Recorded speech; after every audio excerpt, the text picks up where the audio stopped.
Why do some people in the West support Vladimir Putin?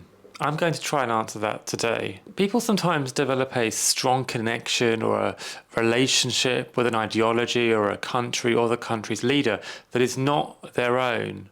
Why? And how? There is a name for this. It's called transferred nationalism, and it was coined by, you guessed it, none other than George Orwell, famous for his visionary future of 1984. He wrote the term in his essay Notes on Nationalism, published in 1945, a very telling time in history, just after the Second World War. Transferred nationalism causes people to become dishonest and hostile towards their own country, while favouring the ideology of another country. Despite championing liberty and free speech at home, these morals go out of the window when engaging in political discourse. An American Putin supporter might chastise the West's cancel culture, but then at the same time ignore Russia's history with extremely strict censorship laws and the punishments that come with it. Transferred nationalism can be harmless when it's just a view. Imagine a quiet office worker who keeps him or herself to themselves and doesn't talk about politics. Free speech, free thought, no problem. But what happens when transferred nationalism occurs in the mind of someone that has millions of followers and broadcasts their views to lots of impressionable fans? Enter Tucker Carlson. Tucker Carlson rallies against the Western elites, but goes soft on Putin, a man who is very likely to be one of the richest people in the world. So is he elite? Well, not really, according to Tucker Carlson. Tucker Carlson became the first American broadcaster to interview Putin quite recently since the invasion of Ukraine. He was handpicked by the Kremlin. The Russian government have turned down multiple requests from various American journalists to interview Putin because they feel, well, the Kremlin feels that American journalists ask very impolite questions that are too difficult for Putin to answer. And Tucker Carlson, he speaks the Kremlin's language. He's called Zelensky a rat before and asks why America funds Ukraine's defense of Russia. So Russia were like, yeah, Tucker Carlson, this guy seems okay, let's pick him. You don't want someone like Rachel Scott, for example, who asked this question a few years ago. The list of your political opponents who are dead, prisoned, or jailed is long. Alexei Navalny's organization calls for free and fair elections, an end to corruption, but Russia has outlawed that organization, calling it extremist, and you have now prevented anyone who supports him to run for office. So my question is, Mr. President, what are you so afraid of? No, Tucker Carlson will just nod and agree. You can throw any kind of crazy accusation and he won't challenge it. Let's make one up. Let's say Poland started World War II. In World War I, this territory was transferred to Poland, and instead of Danzig, a city of Dansk emerged. Hitler asked them to give it amicably, but they refused. Of course. Yeah, of course. To some on the right wing of America's voters, Putin is seen as this beacon of hope, the rightful destroyer of woke values. The Economist newspaper takes this analysis a step further. It says that some see him as a warrior prince of Christian nationalism. The traditional defense of family values against the decadent West has always been a powerful weapon in Putin's foreign policy.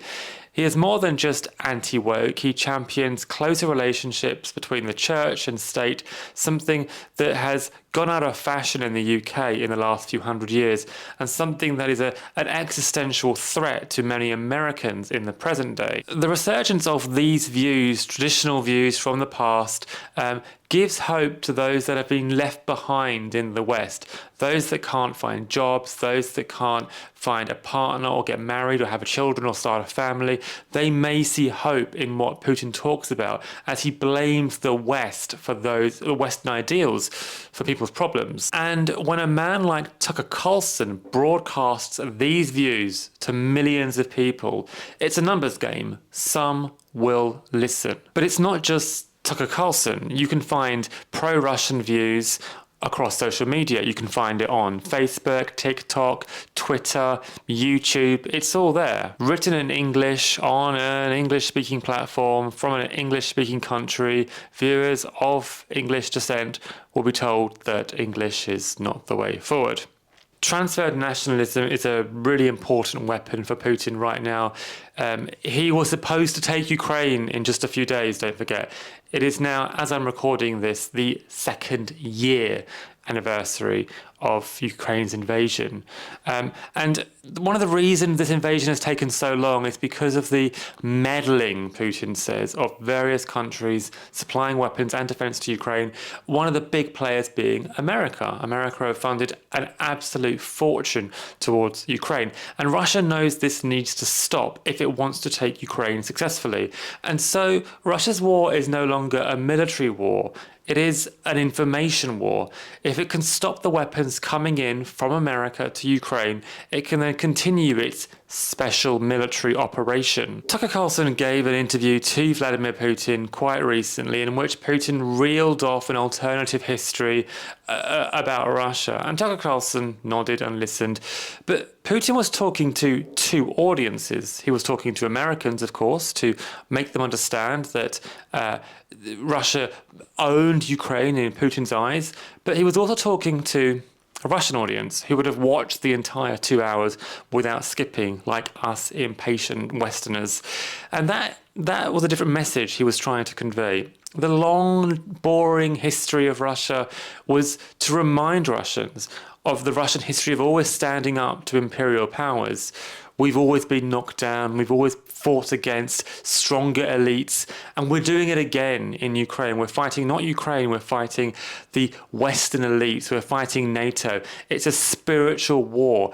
Nothing's changed. That's what Putin is trying to tell Russians. He's trying to justify sending many, many men and women into Ukraine to face often dire consequences. Vladimir Putin's word rarely means much. When he came into power about 20 years ago, he went after the media, the Russian media, and he sat down with some journalists and big TV bosses who were concerned that he was clamping down on the media. And in that meeting, he said, pretty much, don't worry, you'll be okay. Next few days, their offices were ransacked and TV bosses were arrested as Putin's tight grip on the media tightened. Take a more recent example, Yevgeny Prigozhin from the Wagner Group, who made his march on Moscow last year. He called it off after allegedly coming to an agreement with Putin. A gentleman's agreement, the Kremlin had said. Putin keeps his word, the Kremlin had said. Yevgeny, go to Belarus, continue your work, and you'll be okay. 3 months later, Yevgeny Prigozhin fell from the sky. Look, the West is certainly not perfect. Press freedom makes it very easy to highlight and criticize invasions, bombings, and general atrocities caused by the West. We splash sensations of corruption and deceit all over our newspaper front pages. In Russia, doing that is a death sentence. And so the playing field is skewed in Russia's favour on this occasion. Whenever Russia wants to leverage an accusation against the West, it needs not do much more than open up a newspaper and say, look, when Putin talks about the West's problems, of which there are many, and then glorifies Russia, most people in the West take it that it's coming from Putin. Like, yeah, okay, we know that Putin isn't the most honest of politicians. When are politicians honest in general? Putin is no exception. But a small portion do listen. And when that small percentage are a powerful bunch with a voice who can broadcast their views to millions of people, the results can be astounding.